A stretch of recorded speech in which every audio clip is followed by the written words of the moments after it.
The station did not merely drift, it hesitated. Veloni's Prime was a sprawling, calcified ribcage of a structure, 1,000 years of architectural indecision, held together by magnetic fields and the stubbornness of its many tenants. It hung above the gas giant Noxos, which churned below in bruised purples and sickly ochres, like a giant, patient eye waiting for us to stop bickering and fall in. I was standing in the obsidian gallery, a long, transparent corridor where the glass was reinforced with carbon lattices.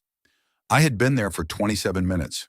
Protocol suggested that a junior archivist of the third tier, basically a glorified space librarian, should be busy preparing the digital vellum for the evening summit.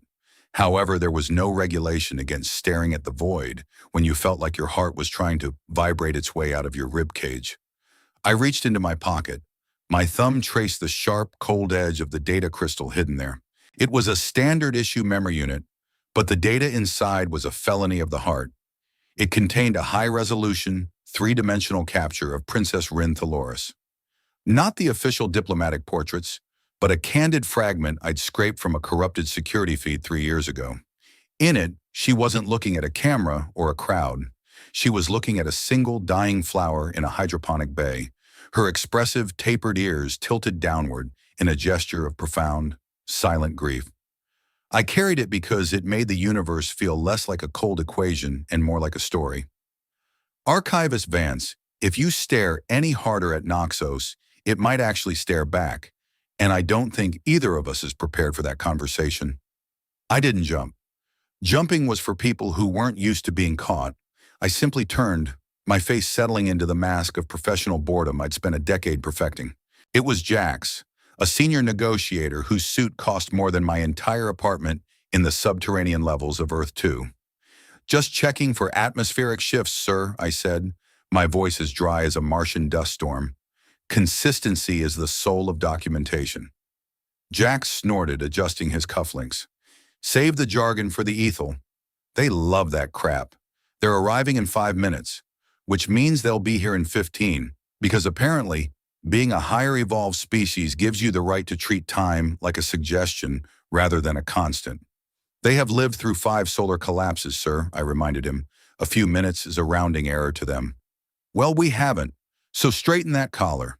You look like you've been sleeping in a cargo crate. And for the love of the void, stop touching your pocket. You look like a pickpocket waiting for a mark." I dropped my hand. "Yes, sir."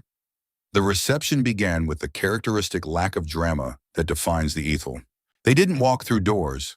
The space simply folded, light bending into a shimmering aperture, and suddenly they were there. The temperature in the gallery dropped exactly 3 degrees. My internal HUD flickered, informing me that the environmental systems were struggling to compensate for the sudden influx of ethel biosignatures.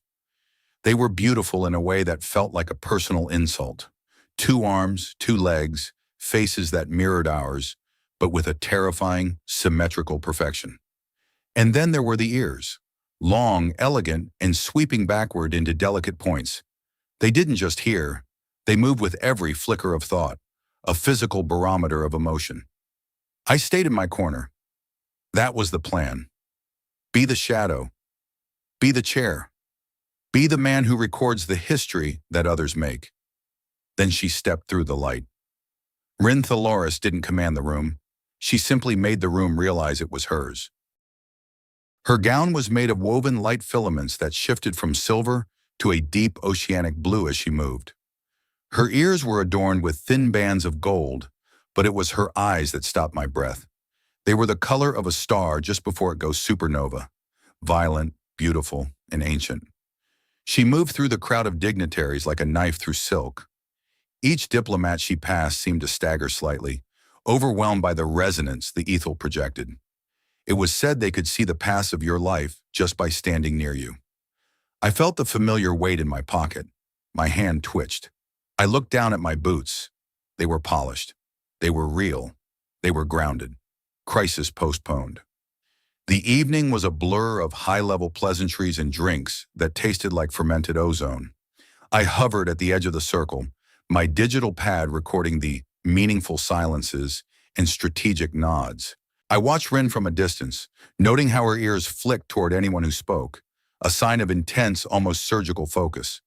She was getting closer. I shifted further into the shadow of a decorative pillar. I told myself it was professional distance. My heart told me it was a full-scale tactical retreat. Suddenly, the air behind me thickened. The silence didn't just happen. It arrived, heavy and warm. I didn't have to turn around to know the space had folded. "You are remarkably still," a voice said. It was low, with a resonance that felt like it was being spoken directly into my mind, bypassing my ears entirely. I turned slowly. She was standing 3 feet away, close enough that I could see the faint iridescence of her skin at her temples, close enough that the echo link in her mind was likely dissecting my every insecurity. "It's a survival trait, Your Highness," I said, giving a bow that was exactly 2 degrees too shallow for a royal, but perfect for a cynical archivist. "In my line of work, if you move too much, you end up in the footnotes." One of her ears twitched. Amusement. The footnotes are often the only parts of history worth reading. The rest is usually just propaganda. I blinked. That wasn't a princess talking. That was a historian. I try to keep my entries factual, though I'll admit, the adjectives are where I hide the truth. She stepped closer. The light from the gas giant outside hit her from the side, making her look like a ghost made of starlight. Her eyes searched mine, but it didn't feel like an interrogation. It felt like she was looking for a specific frequency in a sea of static. "You carry a stillness with you, Kaylin Vance," she said, her voice dropping to a whisper. "It is unusual. On this station, everyone is screaming in their own heads. Their futures are loud, clashing like cymbals. But your path is quiet." "I'm a quiet guy," I said, my throat feeling like it was filled with dry sand. "Standard issue human. No bells, no whistles." She smiled then, and for a second, the obsidian gallery felt like it was disappearing, leaving only the two of us floating in the dark. It was a vulnerable smile, one that didn't belong on a sovereign. She leaned in, her ear brushing the air near my cheek. The scent of her was like rain on a desert planet, impossible and clean. "I know why your future is so quiet," she whispered. "It is because you have anchored it to a single point, a single image." My heart stopped. Literally, my HUD flared red, warning me of a cardiac anomaly. "I know you carry my photo in your pocket," she said. The world didn't end. The station didn't explode.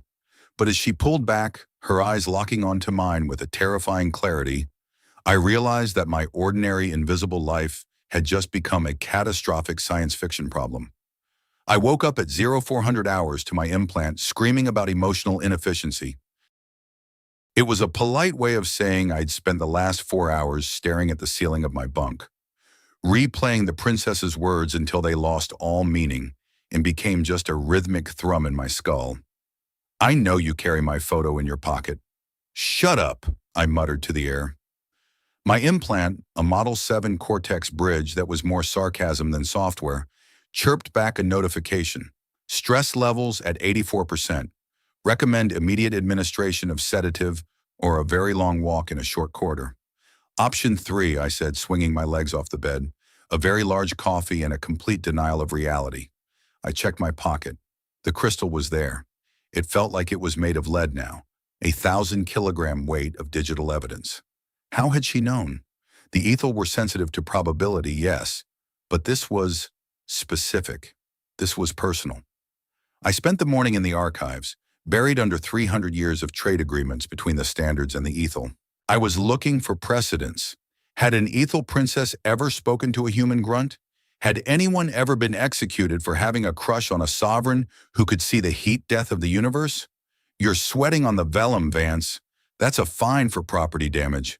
I looked up. Mara, my fellow archivist and the only person on this station who didn't treat me like furniture, was leaning against a stack of data slabs. She was a standard, like me, but she had a street slang edge that made her popular with the dock workers and terrifying to the bureaucrats. "Just a humid morning," I lied. "In a climate-controlled station? Pull the other one. It's got bells on," she said, walking over. She lowered her voice. "Word on the grapevine, and by grapevine I mean the janitorial drones, is that the princess spent 5 minutes talking to a corner-dwelling ghost at the reception last night. That wouldn't be you, would it? I am a very high-quality ghost, Mara. People pay for this level of haunting. She narrowed her eyes. Listen to me, Kaylin. The Ethel aren't like us. They don't just chat. If she talked to you, she saw a thread. And if the Ethel Council sees her pulling on that thread, they're going to snip it. And you're the loose end. I'm not a loose end.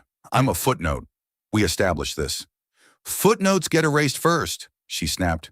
Just watch your 6, okay? The station's acting twitchy. The gravity's been fluctuating in Sector 4, and the echo linkers are walking around like they've seen a ghost. Maybe they have, I whispered as she walked away. I couldn't stay in the archives. The walls felt like they were leaning in, trying to read my thoughts. I headed for the sunless arboretum, a place where the plants were engineered to grow in the dark, fed by the ambient radiation of the gas giant. It was a place for people who didn't want to be seen. Naturally, she was already there. Rin was sitting by a pool of heavy water, her fingers trailing through the liquid. The water didn't ripple. It formed geometric patterns in response to her touch, crystalline structures that dissolved as soon as she moved her hand. You're late, she said, without looking up. I didn't know we had an appointment, I replied, staying 10 feet back. Professional distance was my only armor. In some versions of today, we didn't. In this one, you were always going to come here. You like the dark. It's the only place where you don't feel like you're being measured. She stood up, and the bioluminescent moss on the walls flared to a soft, inviting gold.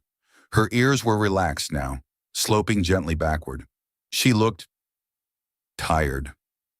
Why? I asked. No titles, no protocol. Just the question that had been eating me alive.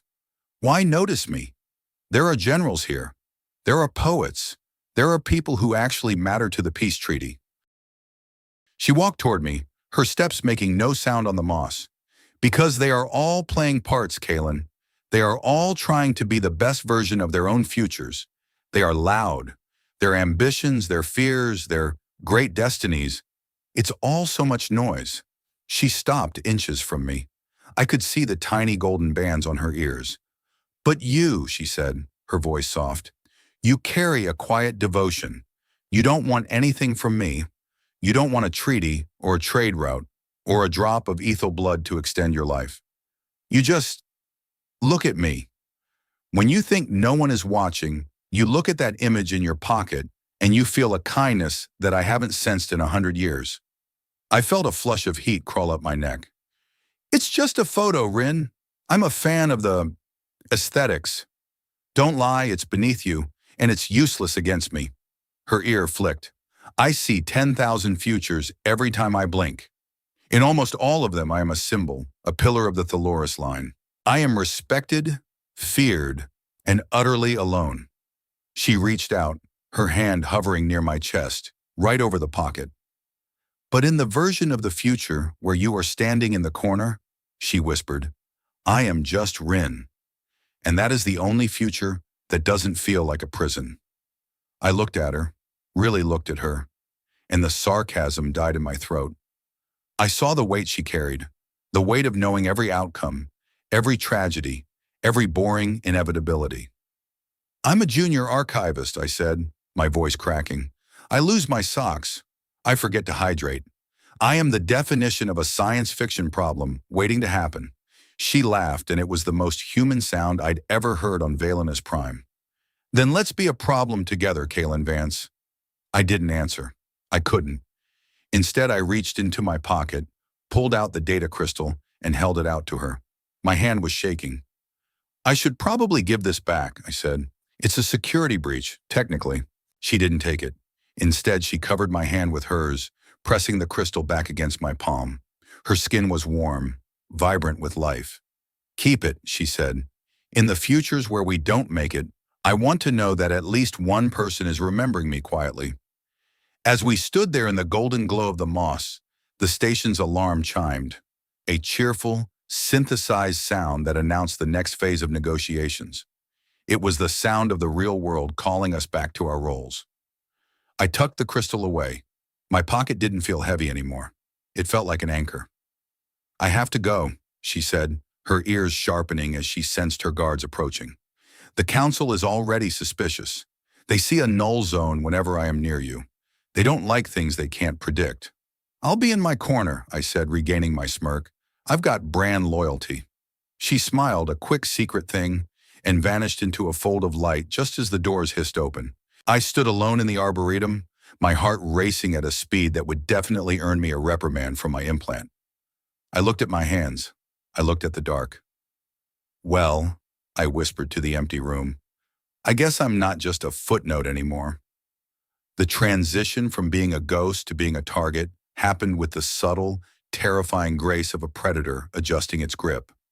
On Valanus Prime, you don't realize you are in trouble because sirens wail or guards tackle you in the corridor. You realize you are in trouble because the automated systems stop being polite. I spent the morning after the Arboretum encounter trying to perform my duties as if my heart hadn't recently become a diplomatic incident. My task was to catalog a series of ancient ethel memory spheres, glass orbs that contained the sensory data of poets who had died 10 centuries ago.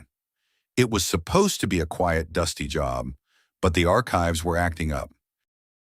Every time I reached for a shelf, the gravity well of the room shifted by 2 degrees, making me stumble. My implant, the Model 7, was having a digital nervous breakdown. Error, environmental sync failure, it chirped into my auditory canal.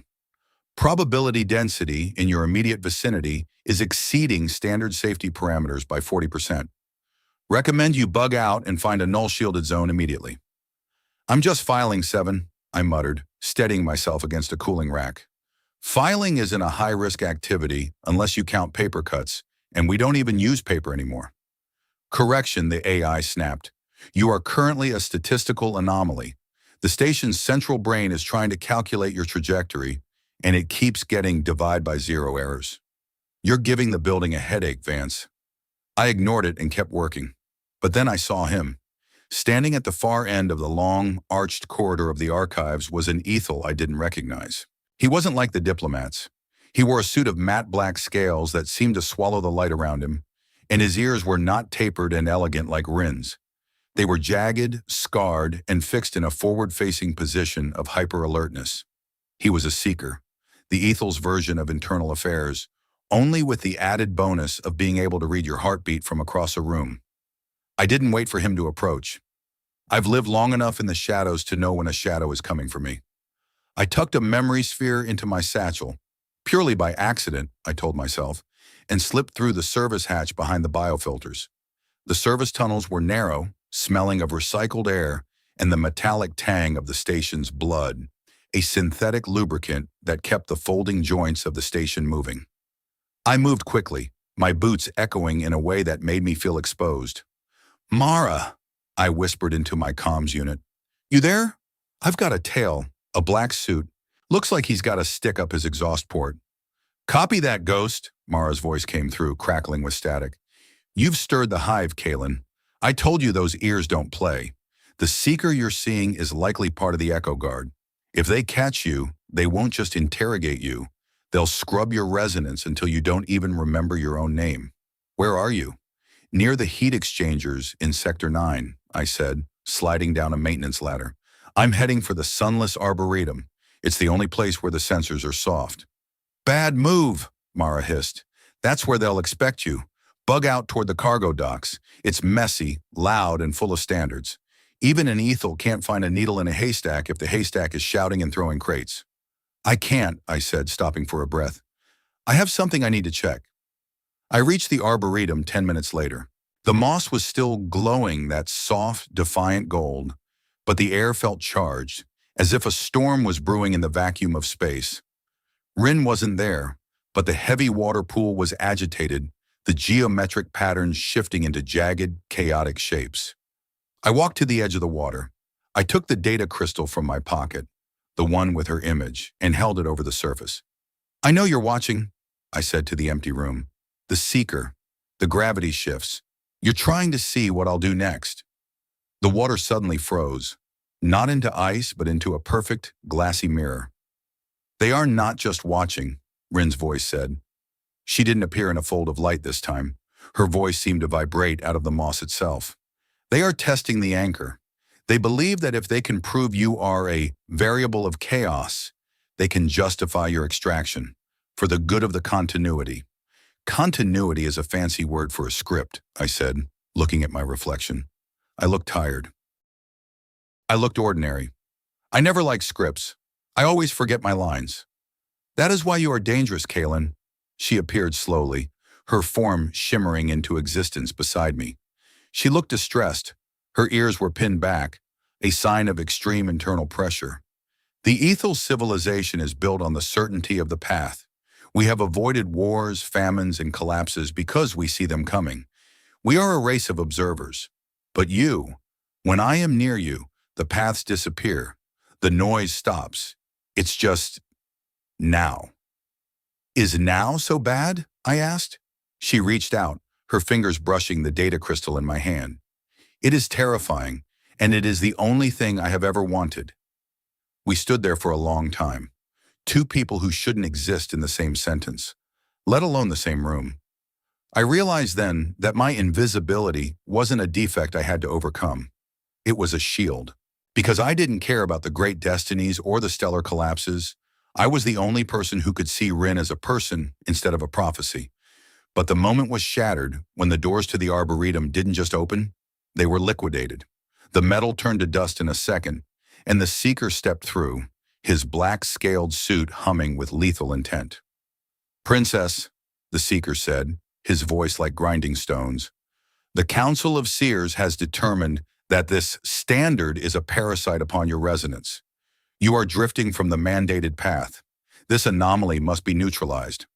Rin stepped in front of me, her ears flared wide, her posture becoming regal and cold. "He is an envoy of the human union, Seeker. To touch him is to break the Treaty of the Three Suns." "The treaty preserves the species," the Seeker replied, stepping forward. "He is a threat to the species. One unpredictable heart can derail 1,000 years of peace. I will not kill him, Princess. I will simply reset him. He will return to his world as he was before he met you. Empty, quiet, and predictable." I felt a surge of cold fury. They wanted to take my memories. They wanted to turn the one thing that made me feel alive, this strange, impossible devotion, into a blank slate. "Hey, pal," I said, stepping out from behind Rin. My voice was trembling, but I kept my eyes on his scarred face. "I've been empty and quiet my whole life. It's overrated. If you want to scrub my head, you're going to have to do it the hard way." I gripped the data crystal tight. I didn't have a weapon. I didn't have powers. I just had the stubbornness of a man who had finally found something worth noticing. The Seeker raised a hand, and the air between us began to warp. The world didn't end in a flash of light. It ended in a stutter. As the Seeker unleashed whatever probability warping hell he had prepared, I did the only thing I knew how to do when faced with a superior force. I failed to follow the plan. I didn't duck. I didn't run. I moved toward him. It was a stupid human instinct, the urge to close the distance before the blow lands. But on Vaillanus Prime, where every action is calculated by ethel algorithms 5 seconds before it happens, my impulsive, nonsensical lunge was like a glitch in the matrix. The Seeker's hand wavered. The warped air hissed and dissipated. For a heartbeat, his scars twitched in genuine confusion. He had projected me cowering or retreating. He had not projected me trying to tackle him like a drunk dock worker. "Kaylin, get back!" Rin cried, but she was too late. I collided with the Seeker. It was like hitting a wall of cold marble. But as my hand, still clutching the data crystal, struck his chest, something impossible happened. A shockwave of pure information exploded from the point of contact. I wasn't seeing with my eyes anymore. I was seeing with my bones. I saw the Seeker's life, 1,000 years of correct choices, of suppressing his own desires for the sake of the continuity. I saw his fear of the dark, of the unwritten. And then I saw the crystal. The data inside, the image of Rin looking at the dying flower, wasn't just an image. It was a resonance anchor. Because I had looked at it for thousands of hours with a singular, unalloyed devotion, I had inadvertently turned a piece of cheap plastic into a concentrated battery of human emotion. To an ethel, who lived in a world of calculated probabilities, this raw, unfiltered, human focus was like a blinding light. The seeker recoiled, screaming, not in pain, but in sensory overload. He fell back, his black scales flickering as they struggled to process the sheer noise of my affection for Rin. The arboretum went dark. The gold moss faded to a dull gray. I fell to my knees, gasping for air. My implant was sending me urgent messages in a language I didn't recognize. Warning, critical resonance leak. You have achieved echo-link synchronization with a non-standard entity. Probability shields are down. You are now visible. Rin was at my side in an instant. She didn't look at the seeker. She looked at me, her eyes wide with a mixture of horror and awe. "What did you do?" she whispered. I think I just broke him with a crush," I wheezed, trying to find my humor, though it was buried under a mountain of exhaustion. "No," she said, her ears trembling. "You didn't just break him. You reached through. You shared a moment that wasn't projected. Kalen, do you understand? That seeker has lived for 12 centuries. He has never had an unscripted thought. Until now." I looked over at the seeker. He was sitting on the ground, staring at his hands as if he'd never seen them before. The aggression was gone. He looked lost. "We have to move," Rin said, her voice turning sharp and urgent. "The council will have felt that. The entire station is going to be crawling with Echo Guard within minutes. They won't try to reset you anymore. They will see you as an infection." "An infection?" I wiped a smudge of synthetic blood from my lip. "That's a bit harsh. I prefer disruptive influence." "They will kill you, Kalen," she said, pulling me to my feet. "And they will lock me in the chamber of persistence until my resonance is aligned again. We have to bug out, now." "Mara," I croaked into my comms. "Change of plans. The ears are definitely mad. I need a way off the station. Somewhere they can't see the future." "Kalen, what the hell happened? The cargo bay sensors just went sideways." Mara's voice was panicked. "I've got a transport shuttle, the Icarus 3, fueled and ready at docking ring 12, but you'll have to run the gauntlet. The station's in lockdown." "We're coming," I said. Rin grabbed my hand. Her grip was like iron. "I know a way. The forgotten corridors, the parts of the station that the Ethel have abandoned because they are too chaotic to predict." We ran. The station was changing around us. The walls were no longer smooth. They were jagged. The organic tech responding to the council's distress. The lights flickered between a warning red and a cold, antiseptic white. "Keep your head down," I told Rin as we skidded around a corner. "In my world, the royals usually lead. But in this world, I'm the expert on being a nobody." "I am happy to follow you into the dark, Kalen Vance," she said. And for a second, the terror of the situation was eclipsed by the sheer absurdity of a goddess saying my name like it was a holy relic. We entered a sector that didn't appear on my HUD. The air was thick with dust and the smell of ancient ozone. These were the old ribs of Valanus Prime, built by a species that had died out before the Ethel even learned to walk. Here the gravity was erratic. One step felt like lead, the next like air. "They can't see us here," Rin whispered, her ears angled back to catch the faintest sound. "The probability fields can't penetrate this much solid history. We are, for the first time in my life, truly alone." I stopped, leaning against a rusted bulkhead. My lungs were burning. I reached into my pocket and felt the data crystal. It was warm, almost hot. "Rin," I said, looking at her in the dim light of the ancient corridor. "Why did you choose this? You could have stayed. You could have lived a perfect life, even if it was a prison. Why risk everything for a guy who works in a basement?" She stepped closer, the iridescent patterns on her temples glowing softly in the dark. "Because, Kalen," she said, her voice steady, "a perfect life where everything is known is not a life at all. It is a recording. I would rather have one day of maybe with you than 1,000 years of certainly with them." I felt something shift inside me, a wall I'd built up over 30 years of being the Archivist, the man who watched but never participated. "I spent my life hiding in corners," I said. "I thought it made me safe. I thought if I didn't care about anything, nothing could hurt me. But then I saw that recording of you, and I realized that even a princess can be lonely. Even a goddess can be sad. And I wanted to be the one person who noticed that without wanting to fix it for a profit. She reached out and touched my cheek. It wasn't a royal gesture. It was a human one. You did notice, she said. And in doing so, you gave me a choice. I never had a choice before, Kalen. I only had a destiny. The ground shook. A dull roar echoed through the corridor, the sound of the echo guard breaching the sector. They're here, I said, my hand instinctively going to the small, jagged piece of metal I'd picked up from the floor. Ready to see if we can make it to that shuttle? I don't know, she said, a brilliant, terrifying smile breaking across her face. Isn't it wonderful? We moved. We didn't move like soldiers. We moved like survivors.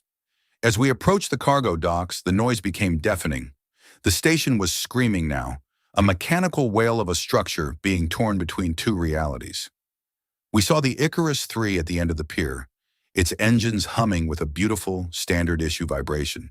But standing between us and the shuttle were 12 seekers, their black scales shimmering like a wall of night.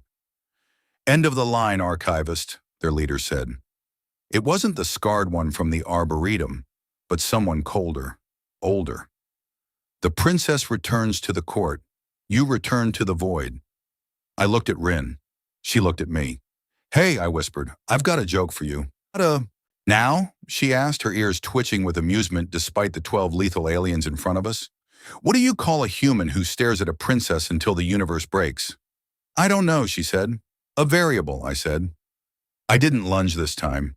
I did something even more unpredictable. I took the data crystal, the anchor of my devotion, and I smashed it against the rusted floor. The release of energy was cataclysmic. It wasn't a bomb. It was a resonance flare. 3 years of concentrated, quiet love released in a single millisecond. To the ethel seekers, who were tuned to the finest frequencies of emotion, it was like a sun going nova inside their heads. They didn't just fall, they were leveled. The wall of night vanished, replaced by a blinding white silence. Go! I shouted, grabbing Rin. We scrambled into the Icarus III. Mara was in the pilot's seat, her eyes wide as saucers. I don't know what the hell you just did, Vance, but the entire docking bay just went blind. She yelled over the roar of the thrusters. Buckle up. We're burning out of here at 10 Gs. As the shuttle tore away from Valoni's Prime, I looked back through the viewport. The station looked small now, a tiny flickering spark against the massive purple eye of the gas giant Noxos. I sat back in the co-pilot's seat, my body feeling like it had been put through a trash compactor. I reached into my pocket. It was empty. The photo was gone. The crystal was dust. For the first time in 3 years, I didn't have her image to hold on to. I felt a hand on mine. I turned. Rin was sitting beside me, her long ears relaxed, her eyes focused entirely on me. No futures, no probabilities, just her. You lost your anchor, she said softly. Yeah, I said, a small, tired smile appearing on my face. I guess I'll just have to settle for the real thing. Mara let out a jagged laugh from the cockpit. You two are absolutely foobar. You know that? The Union's going to have a fit. The Ethel are going to be hunting us across 5 sectors. We've got no money, no plan, and about 3 hours of fuel before we have to find a black market refueling station. I looked at Rin. She looked at the stars ahead of us, unfiltered, sharp, and terrifyingly numerous. 3 hours, I said, leaning back. That's plenty of time for something unpredictable to happen. Rin squeezed my hand. It's a beginning, Kalen Vance. Yeah, I said, closing my eyes. The best kind. As the Icarus III vanished into the void, the science fiction problem wasn't solved. It was just getting started. But for the first time in my life, I wasn't watching from the corner. I was in the pilot's seat, and the future, for better or worse, was finally mine to write. The transition from the clinical, folding space elegance of an ethel station to the grimy, oil-stained reality of the outer rim was like being slapped in the face with a wet industrial rag. We had spent 6 hours in the cramped belly of the Icarus III, breathing air that tasted increasingly of recycled ozone and Mara's cheap synthetic tobacco. Our destination was Junk Heap 7, a derelict mining platform that had been converted into a neutral exchange hub. In reality, it was a graveyard for ships and a playground for people who liked their laws optional. It was the kind of place where you didn't ask names, and you certainly didn't bring an ethel princess unless you were looking for a very creative way to get killed. All right, lovebirds, listen up, Mara barked from the pilot's seat, her hands dancing over a control panel that looked like it had been salvaged from a kitchen appliance. We're coming up on the docking bay. This place is a muck bucket. If you look like you have money, you're dead. If you look like you're lost, you're dead. And if you, she pointed a greasy finger at Rin, look like a walking, glowing miracle, we're all dead. Rin tilted her head, her long ears twitching in the cramped space. I have suppressed my resonance, Mara.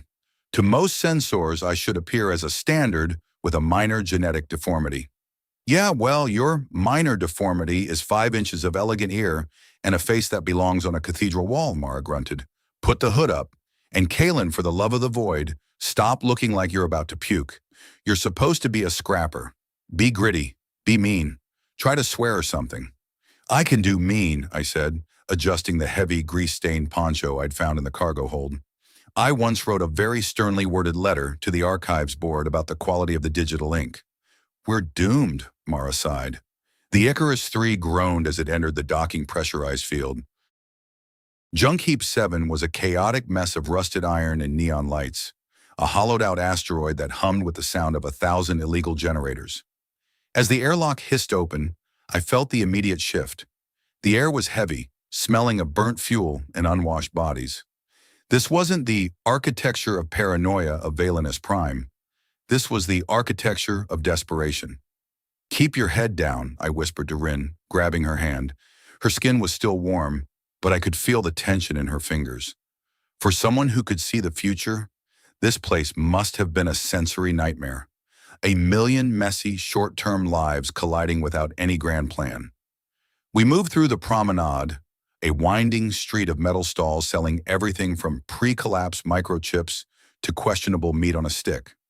People watched us, not with the calculated curiosity of the ethel, but with the hungry, predatory gaze of the street-slang crowd. Oi, you there, a man shouted. He was a crat rat, one of the locals who lived in the ventilation shafts. He was missing an eye and had a mechanical limb that sparked every time he moved. New meat?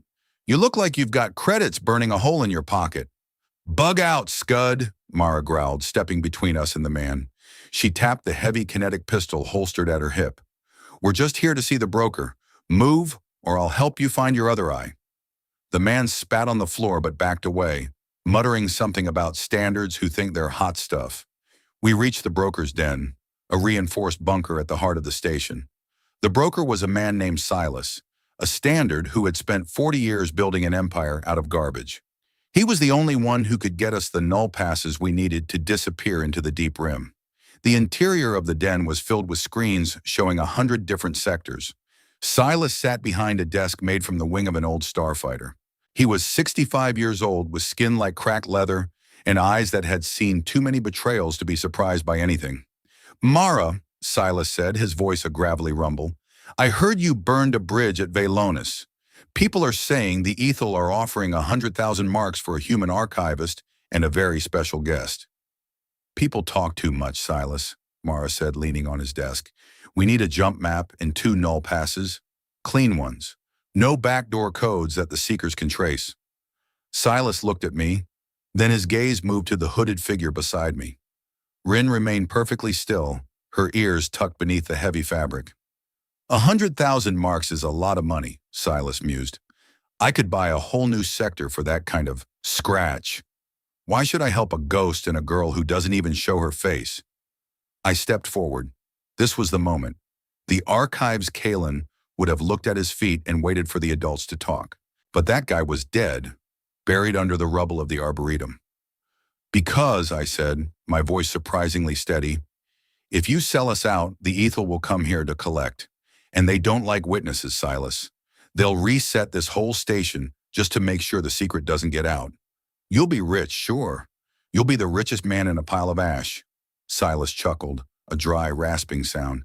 You've got a set on you, kid. I'll give you that. But logic doesn't pay the bills. I need a reason to take the risk. Suddenly, Rin stepped forward. She lowered her hood. The room seemed to grow quiet. Even the humming of the screen seemed to fade. Rin didn't project her resonance, but her presence was undeniable.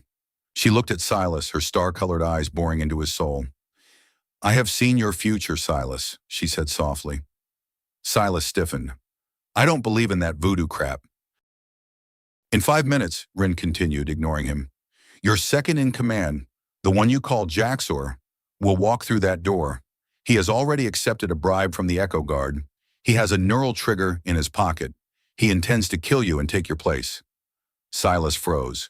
His hand moved slowly toward a button under his desk. 4 minutes, Rin said. 3 minutes, 58 seconds. The silence in the room became thick. Mara drew her pistol. I felt my heart hammering against my ribs. Was this a prophecy, or was she just playing a mind game? Exactly 5 minutes later, the heavy door hissed open. A younger man with a cybernetic jaw stepped in. He looked nervous. He reached into his pocket. "Silas, I've got the report on the—" Silas didn't let him finish. He hit the button, and a turret in the ceiling turned Jaxor into a KIA statistic before he could even draw his breath. The neural trigger rolled across the floor, glowing a faint, sinister red. Silas stared at the body for a long time. Then he looked at Rin. There was fear in his eyes now. Real, primitive fear. "You're one of them," he whispered. "A seer." "I am a woman who wants to live," Rin said. "The pass is Silas. Now." Silas didn't argue. He pulled 2 obsidian-colored chips from a drawer and tossed them on the desk. "Take them. Get off my station. If I ever see you again, I'll kill you myself just to stop the bad luck you bring." "Fair enough," I said, grabbing the chips. As we ran back toward the docking bay, the station felt different.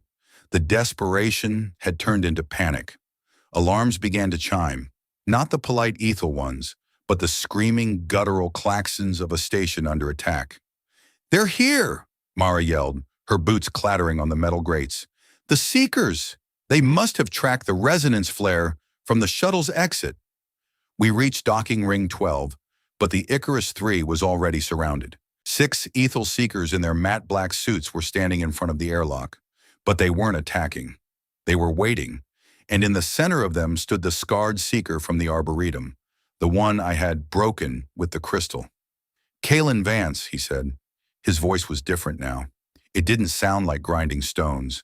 It sounded like a man waking up from a long, terrible dream. You gave me a gift." "I gave you a headache, pal," I said, shielding Rin. "No," the Seeker said, stepping forward. His guards raised their hands, but he waved them down. "You gave me a moment. I have seen the futures the Council wants. They are gray. They are silent. They are dead. I do not want to go back to the gray." The other Seekers looked at each other, their ears twitching in confusion.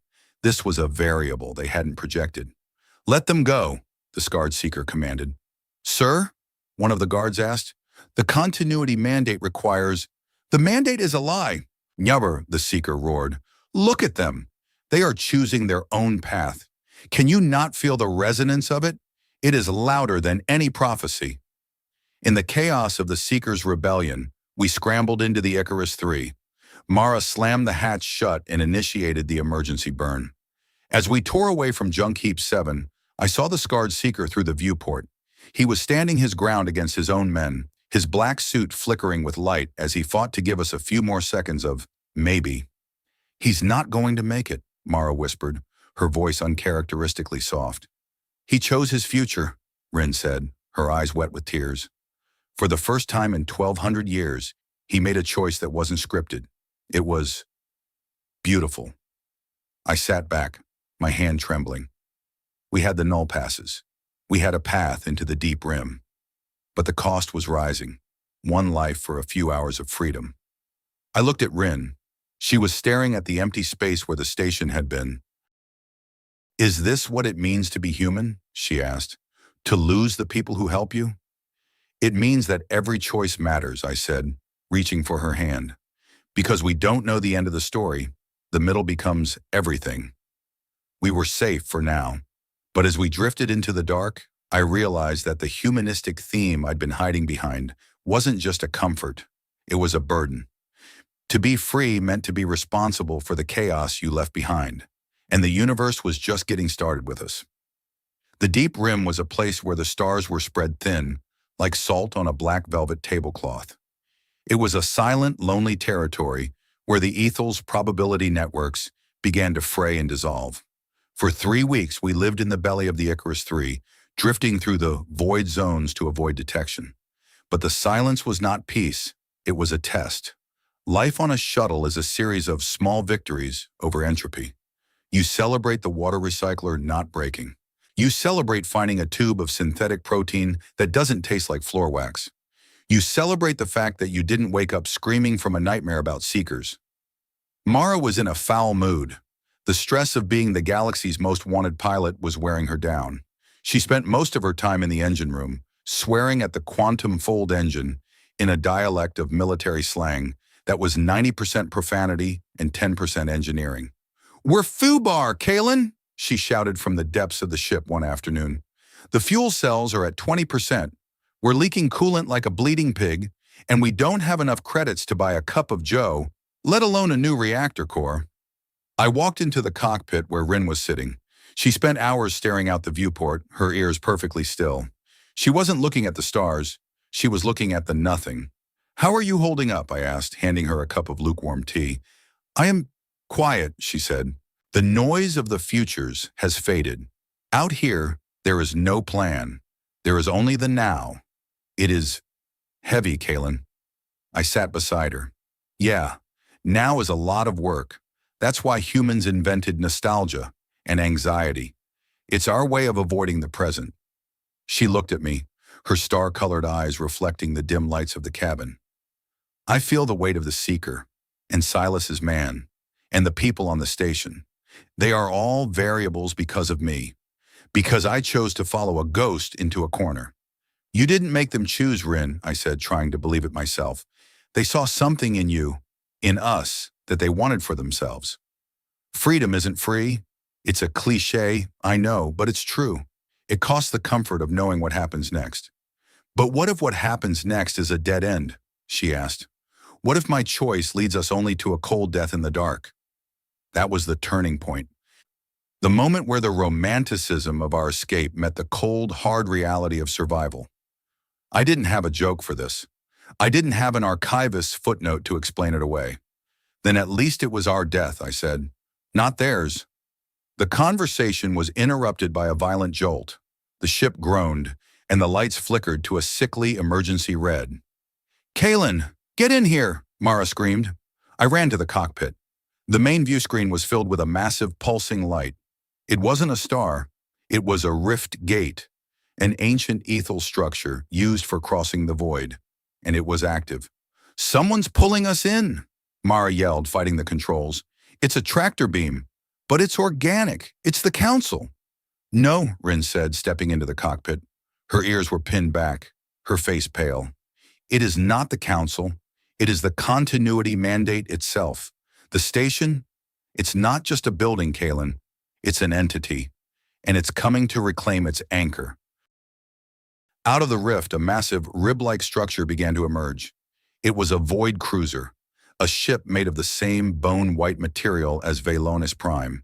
It was 10 kilometers long and hummed with a resonance that made my teeth ache. "We can't outrun that thing, Mara," I said, watching the massive shadow engulf us. "I'm not trying to outrun it," Mara spat, her eyes frantic. "I'm trying to bug out into the rift. If we can hit the event horizon before they lock us down, we might have a snowball's chance in hell." "Don't," Rin said. Her voice was hollow. "If you enter the rift without a sync code, the resonance will tear your minds apart. You are standards. You aren't built for the unmapped probabilities." "So what do we do?" I asked, grabbing the back of her chair. "Surrender?" Rin looked at me. There was a profound sadness in her eyes, but also a terrifying resolve. "I have to go back," she whispered. "The hell you do!" I shouted. "We didn't come this far to just give up, because a big ship showed up." "It is not about giving up, Kalen," she said, standing up. The light filaments of her gown began to glow with a fierce, silver intensity.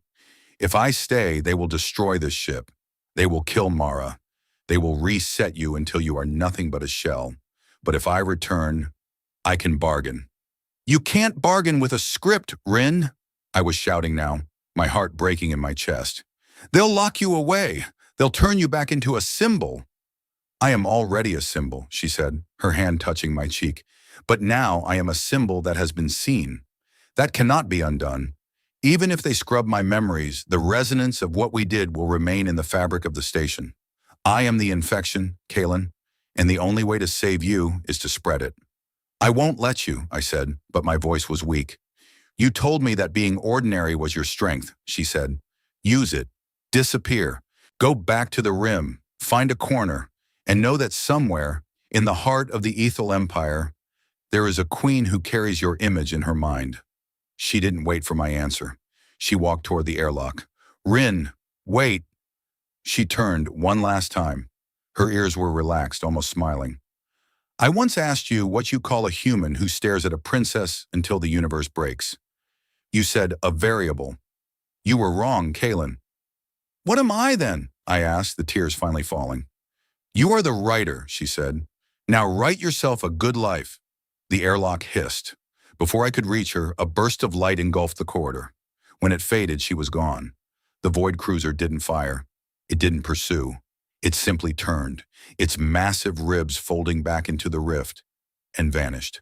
The Icarus III was left drifting in the silence. She's gone, Kalen, Mara said from the cockpit. Her voice was shaking. They're gone. I fell to the floor. The quietness I had always sought was back, but it wasn't the peace of a library or the safety of a corner. It was a screaming, echoing void. I reached into my pocket. It was still empty. I looked at my hands. They were covered in grease and dust. I was a junior archivist of the third tier.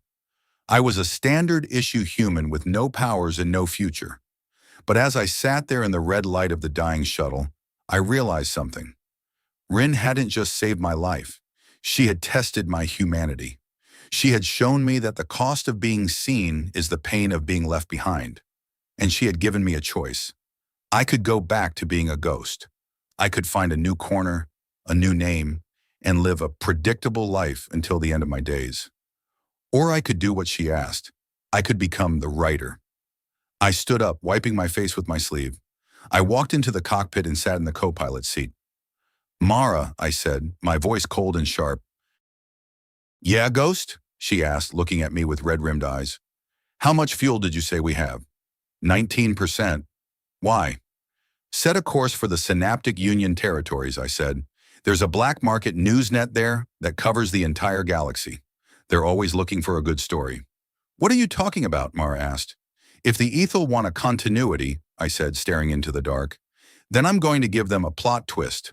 I'm going to tell the whole damn galaxy what happened on Velonis Prime. I'm going to make sure that everyone, Standard and Ethel alike, knows that the future isn't a script. I looked at the empty seat beside me. I'm going to make her unforgettable, I whispered. And then I'm going to go get her back. Mara looked at me for a long moment. Then a slow, predatory smile spread across her face. Well, hot damn. I guess we're not FUBAR after all. The engines roared to life. We didn't head for the safe zones. We headed for the heart of the fire. The humanistic lesson was finally sinking in. We are not defined by the paths we are given, but by the courage it takes to step off them, even when we have to walk alone.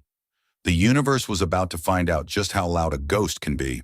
The Icarus III was no longer a shuttle. It had become a jagged, screaming needle of defiance. To turn a standard-issue human transport into a high-gain, deep space transmitter required two things: a complete disregard for electrical safety and a pilot who was Section 8 levels of crazy. Mara was both. We had spent 4 days docked at a hollowed-out moon in the Synaptic Union, stripping the interior of the ship to make room for a signal cracker the size of a fusion core. The cockpit was now a jungle of exposed copper wiring and cooling fans that hummed with a desperate, high-pitched whine. All right, Kalen, Mara said, wiping a streak of black grease across her forehead. She looked like she hadn't slept since the Great Collapse. I've patched the Vox array into the main thruster assembly. When we broadcast, we're going to light up the long-range sensors like a binary star at midnight. Every squid from here to the core is going to know our location. You've got 3 minutes to say your piece before we have to bug out, or get turned into space dust. I sat in front of the makeshift microphone, a device salvaged from an old riot control ship. My heart was a drum in my chest, but it wasn't the frantic, panicked beat of the man who had hidden in the corners of Velonis Prime. It was steady. It was heavy. "You sure about this, Mara?" I asked. "Once we hit enter, there's no going back to being standard." Mara checked her kinetic pistol, then gave me a toothy, terrifying grin. "Kalen, I've been a standard for 35 years, and it's the most boring job I've ever had. If we're going down, let's go down making enough noise to wake the dead. Hit the on-air button, you beautiful idiot." I reached out and pressed the glowing red toggle. A static-filled silence filled the cabin, then a low hum as the signal began to propagate through the rift lines. My voice was being carried across 50 sectors, translated into a dozen dialects, and injected into every newsnet and data slab from the outer rim to the ethel core. "My name is Kalen Vance," I said, my voice echoing back at me with a metallic tint. "Until 10 days ago, I was a junior archivist. I was nobody. I lived in the corners because I was told the future was already written, and I was just a footnote." I took a breath, closing my eyes. I could feel Rin's presence in my mind, not as a prophecy, but as a memory of rain. We are told that the continuity is the only thing that keeps us safe. We are told that the ethels see the perfect path and that we should follow it. But I have seen the face of the continuity. It is cold, it is empty, and it is terrified of one thing: a choice. I spoke for 2 minutes. I told them about the Arboretum. I told them about the seeker who chose to fight for a maybe. I told them about a princess who chose to become a variable rather than a slave to a script. "They want you to believe you are ordinary," I said, my voice rising. "They want you to believe your feelings don't have mass. But I'm holding a resonance reading that says otherwise. Every time you do something unexpected, every time you love someone you weren't projected to love, you break the script. You aren't standards. You are the writers. Don't let them tell you the story's over." "Kalen, they're locking on!" Mara screamed, her hands flying over the controls. "3 void cruisers just dropped out of the rift. We've got to cut and run." "I'm done," I said, cutting the feed. The Icarus 3 lurched as Mara slammed the engines into overdrive. The gravity inside the ship spiked, pinning me to my seat. Through the viewport, I saw the massive, bone-white ribs of the ethel ships emerging from the dark like ghosts. "They aren't firing," I noted, gasping for air. "They don't have to," Mara grunted. "They're folding space around us. They're going to box us in." But then something happened that even the ethel hadn't projected. The newsnet didn't just carry my voice. It carried the resonance. Because I had spoken with a singular, desperate honesty, the signal had acted as a catalyst. Across the sector, hundreds of other ships, standard mining vessels, tramp freighters, even a few synaptic Union patrol boats, began to change their headings. "What the hell?" Mara whispered. "The sensors are glitching." "They aren't glitching," I said, a slow realization dawning on me. "They're interfering." Small, rusted ships began to drop out of warp between us and the void cruisers. They didn't have weapons. They didn't have shields. They were just there, a wall of unpredictable human hardware clogging the probability fields. "They're drafting us," Mara said, her voice filled with awe. "They're using their own resonance to mask ours. The ethel can't find us in the crowd because the crowd is too loud." We slipped through the gap, the Icarus 3 vanishing into a cluster of asteroid mines. I sat back, my hands shaking. I had spent my life thinking that the only way to be safe was to be alone. I had thought that accepting myself meant accepting my insignificance. But as I looked at the hundreds of tiny glowing dots on the radar, people who had heard a story and decided to change their own, I realized that the humanistic lesson was deeper than I thought. Being ordinary wasn't a weakness. It was a connection. By showing my own vulnerability, I had given others the permission to show theirs. We weren't a collection of footnotes. We were a chorus. "We made it," Mara said, her voice uncharacteristically quiet. "We actually made it." "For now," I said. "But the ethel aren't going to stop. They can't. If the continuity breaks, their whole worldview collapses. They're going to go to the source." "Velonis Prime," Mara said. No, I said, looking toward the core. They're taking her back to the Prism Spire, the heart of their empire. That's where they'll realign her. That's a suicide mission, Kalen, Mara said. Even with 1,000 scrappers behind us, we can't storm the core. We aren't going to storm it, I said. We're going to audit it. I reached into my pocket. My hand found a small, jagged piece of the data crystal I'd smashed on the station. It was just a sliver of glass, but it was still warm. Mara, how fast can this bucket of bolts go if we don't care about the engine surviving? Mara looked at the sliver of glass, then at me. She saw the transformation. The Archivist was gone. In his place was a man who had realized that his greatest flaw, his obsessive, quiet devotion, was the only weapon that could cut through 1,000 years of prophecy. If we redline the core and bypass the safety valves, she said, we can be at the core in 2 days. But the ship will be junk by the time we arrive. I've lived in junk my whole life, I said. Set the course. As the Icarus III leaped into the void, I didn't feel like a hero. I felt like a man who had finally realized that the only future worth living in is the one you have to fight for every single second. The Prism Spire was not a building. It was a geometric sacrilege. It rose from the center of the Ethel homeworld like a shard of frozen light, piercing the atmosphere and extending into the vacuum of space. It was the nexus of all probability, the place where the Council of Seers gathered to map the next 10,000 years of history. It was also the most null-shielded location in the galaxy. Approaching it in the Icarus III was like trying to fly a moth into a lighthouse beam. The ship was rattling so hard I thought my teeth would vibrate out of my skull. The quantum fold engine was screaming, a high-pitched whine of death that told us we were minutes away from a total core collapse. Warning! Warning! The ship's AI shrieked. Hull integrity at 15%. Recommended course of action. Pray to whatever higher power you recognize and eject immediately. Shut up, Seven, I yelled over the roar. Mara, can we get closer? I'm redlining everything, Kalen. Mara's face was illuminated by the red flare of the dying consoles. We're inside the atmospheric shields, but the auto turrets are waking up. We're going to get swatted like a fly. Give me the broadcast link, I shouted. I didn't speak to the galaxy this time. I spoke to the Spire. This is Kalen Vance, I said, my voice steady despite the chaos. I'm here to return some borrowed property. I have a discrepancy in your records that needs immediate attention. A voice responded, not through the comms but directly into my mind. It was cold, ancient, and filled with a profound weariness.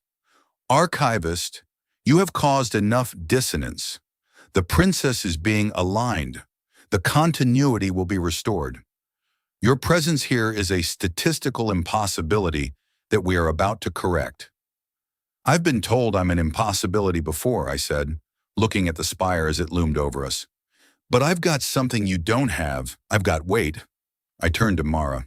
Now, blow the engines. Mara didn't hesitate. She hit the scuttle switch. The Icarus III didn't explode. Instead, the quantum fold engine collapsed inward, creating a temporal vacuum, a localized hole in probability. For a split second, the laws of cause and effect ceased to exist in a 5-kilometer radius around the ship. We were hurled forward, not by thrust, but by absence. We struck the side of the spire at 3,000 kilometers per hour. But we didn't crash. Because the ship was null-phased, we passed through the outer light shields like a ghost through a wall. The ship finally materialized inside the central chamber, a vast, cathedral-like space filled with shifting prisms and glowing echo links. We skidded across the floor, metal grinding on light crystal, until we came to a halt at the base of the throne of observation. The silence that followed was absolute. I crawled out of the wreckage, my clothes torn, my skin covered in synthetic oil. I held the sliver of data crystal in my hand. Rin was there.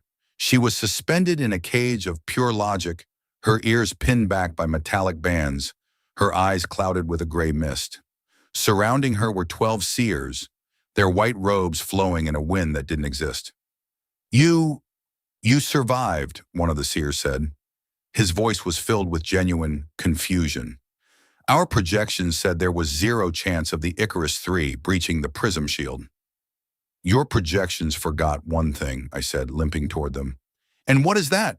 The High Seer asked, his eyes narrow. I don't care about the odds, I said. I reached the edge of Rin's cage.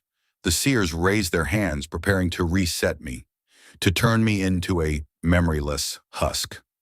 Wait, I shouted. Look at the resonance. I held up the sliver of glass. You think I'm the infection? You think I'm the variable?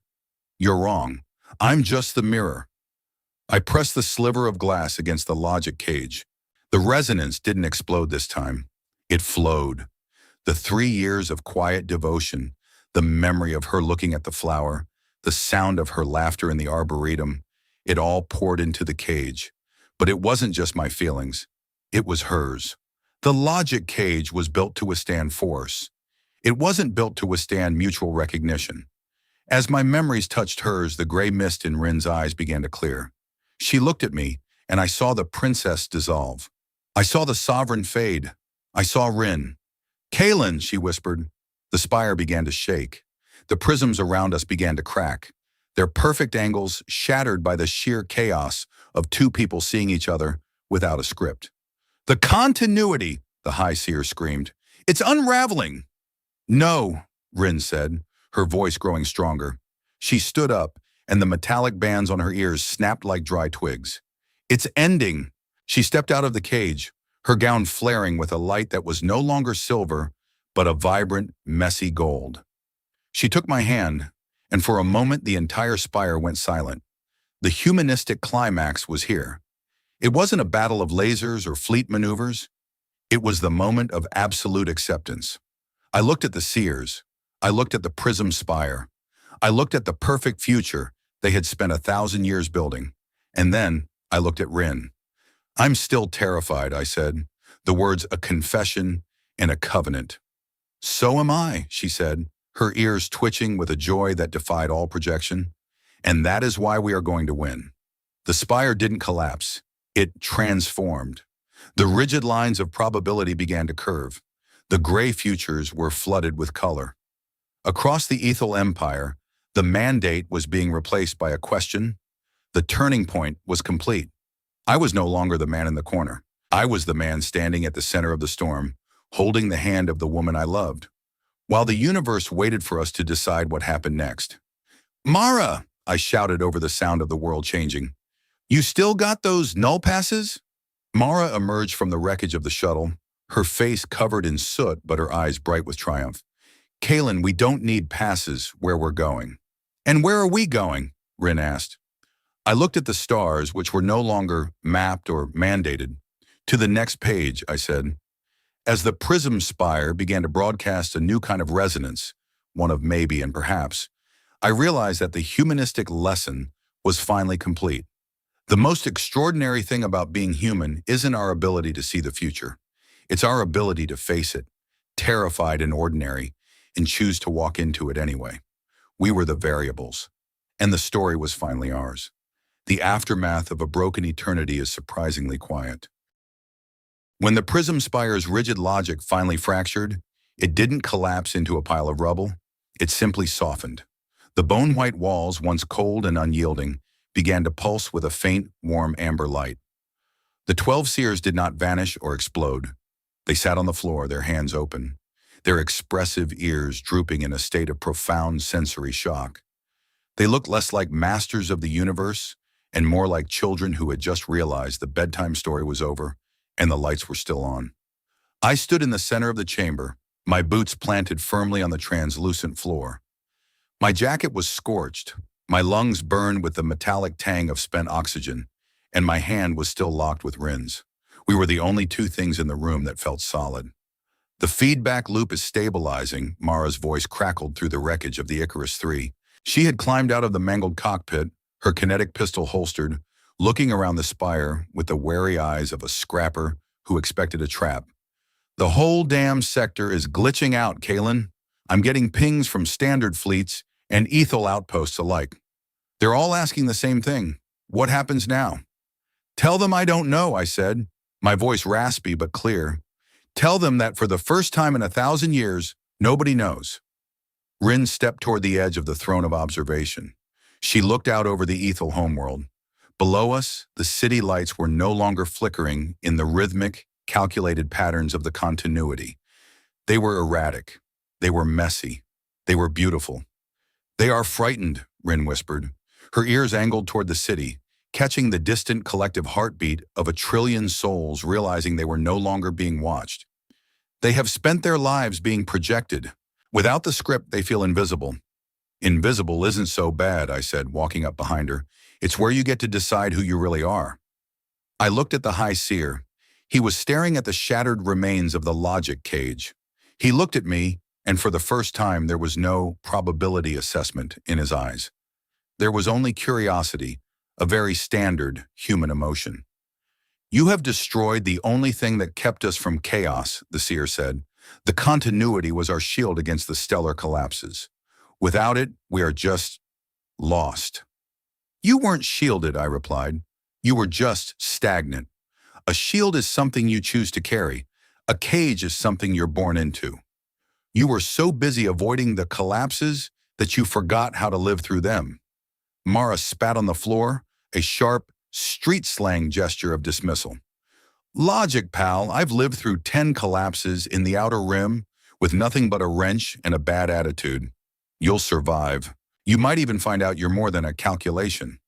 The next 48 hours were a blur of diplomatic improvisation. The Ethel Council didn't dissolve. It evolved. They realized that without their probability loom, they had to actually talk to people. I watched as senior Ethel diplomats, people who used to communicate through resonance pulses, struggled to explain themselves to human envoys using actual words. It was clunky. It was awkward. It was the most honest thing I had ever seen. I spent most of that time in a quiet corner of the spire. Old habits die loudly, watching Rin. She was the bridge. She spent hours talking to the people below, not as a princess, but as a variable. She told them about the archive. She told them about the data crystal. She told them that being ordinary was the only way to be truly free. I began to process it then. I wasn't the junior archivist anymore. I wasn't the man who hid his heart in a data crystal because he was too afraid to ask for a maybe. I realized that my invisibility had never been a curse. It had been my vantage point. Because I wasn't important, I had been able to see the things that the important people missed. I had seen the soul behind the sovereign. "You're thinking again, Vance," Mara said, leaning against a pillar. She looked cleaner now, though she still smelled of ship oil. "It's a dangerous habit for a hero." "I'm not a hero, Mara," I said. "I'm just an auditor. I found an error in the books, and I fixed it." "Well, the books are wide open now," she said, looking at the stars. "The Synaptic Union is already sending ships to help the Ethel rebuild their power grid. It's a mess, but it's a shared mess. That's worth something, I guess." She was right.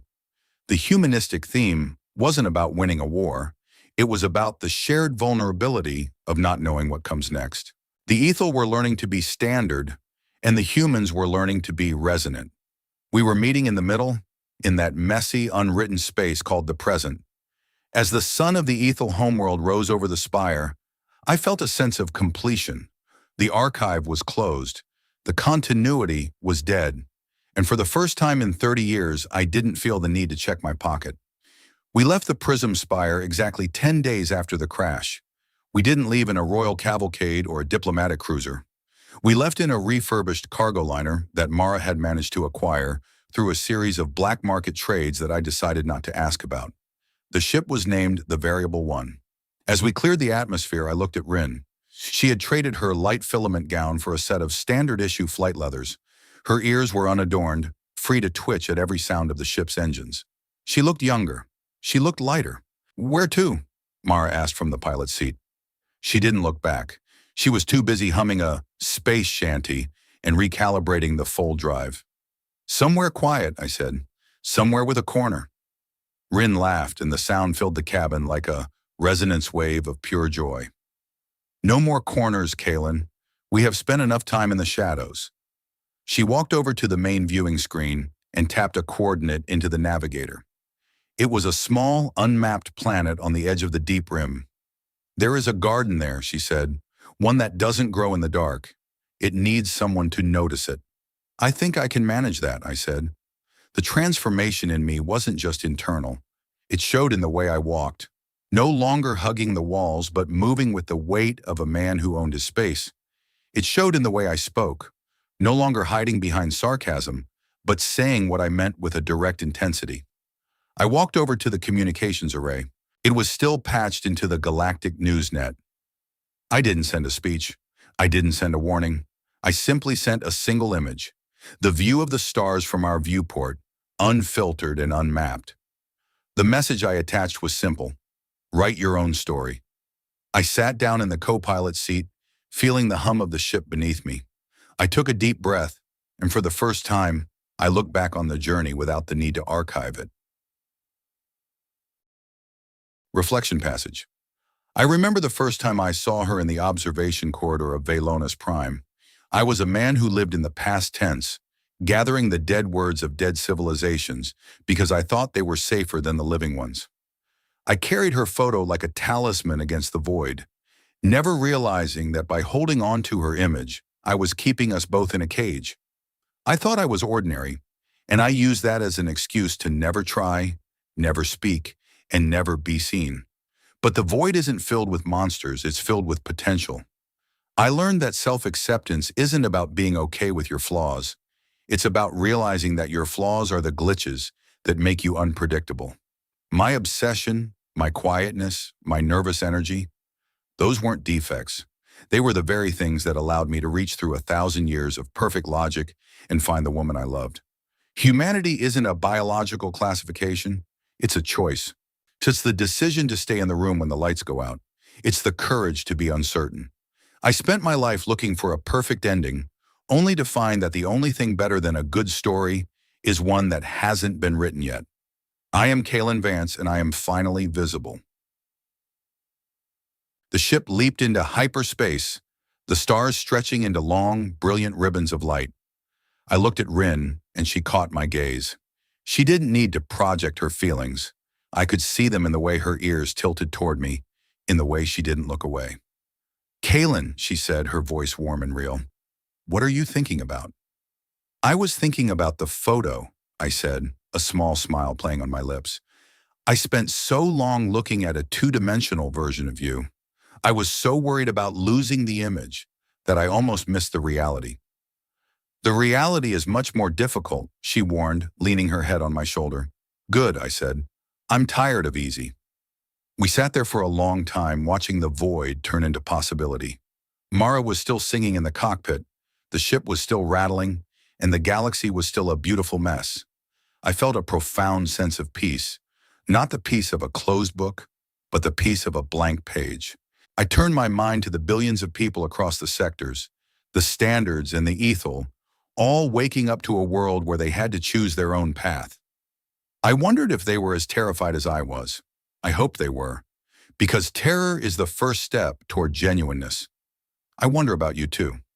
I spent 30 years hiding in the footnotes because I was afraid that if I stood in the light, the universe would see I wasn't important enough to matter. I carried a secret devotion because I didn't think I had the right to a public one, but it was my most ordinary parts that ended up saving everything. I wonder, what part of yourself have you been hiding in the corners? What quiet truth are you carrying in your pocket, afraid that it makes you less, when it might actually be the one thing the world is waiting for you to say? Rin reached out and took my hand, her fingers interlacing with mine. I didn't look at the screen. I didn't look at the past. I just looked at her, and then together, we looked toward the front of the ship where the darkness was just a canvas for the next sun to rise. I squeezed her hand, and we began the first chapter of a story that belonged to no one but us.